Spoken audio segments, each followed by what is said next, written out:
សួស្តីបងប្អូនទាំងអស់គ្នាបាទមានបងប្អូនខ្លះគាត់អត់ដឹងថាកម្មវិធី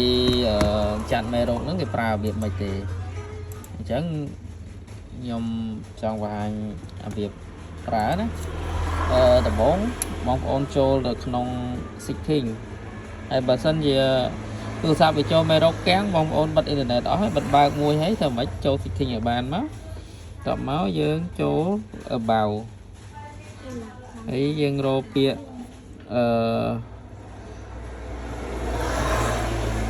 bill number នេះស្អីគេ bill number អីខ្ញុំមិនចេះចុចអាហ្នឹងឲ្យ3ដង4ដងឲ្យញាប់មកបាទហើយយើងថយមកវិញ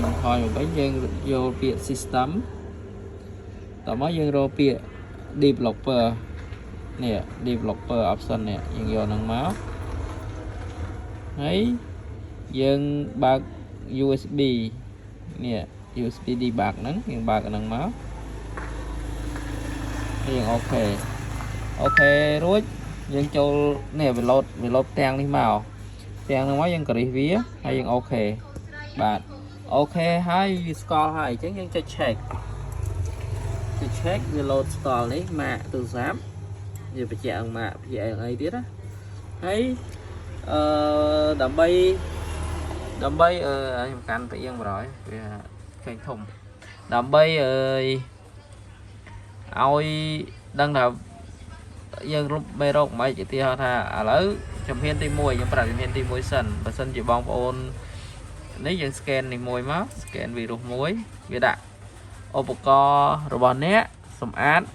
នឹងមានសុវត្ថិភាព 100% គ្មានមេរោគទេអញ្ចឹងវាអត់មានទេទូរស័ព្ទហ្នឹងអត់មានមេរោគទេតែបើសិនជាវាមានវាដាក់មានចំនួនប៉ុន្មានហើយយើងចុច kill ឡើងកន្លែងនេះវាប្រាប់ចំនួនមេរោគលើហ្នឹងហើយអញ្ចឹងយើងអាចចុចអូខេទៅវាលុបមេរោគនឹងឲ្យហើយបើសិនជាបងប្អូន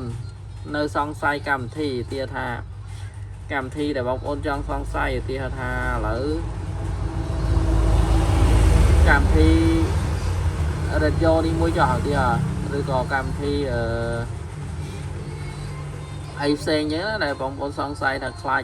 វានៅអញ្ចឹងបងប្អូនគ្រីសវាមួយអញ្ចឹងហើយបងប្អូនចុចលុបអានេះ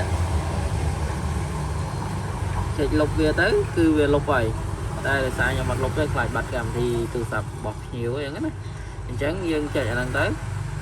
យើងគ្រីសមួយយើងគ្រីសមកគ្រីសឲ្យតែកម្មវិធីដែលយើងសង្ស័យលេខហ្គេមអីយើងខ្ជិលលុបនៅដៃអីយើងអាច connect លុបនឹងបានអញ្ចឹងណា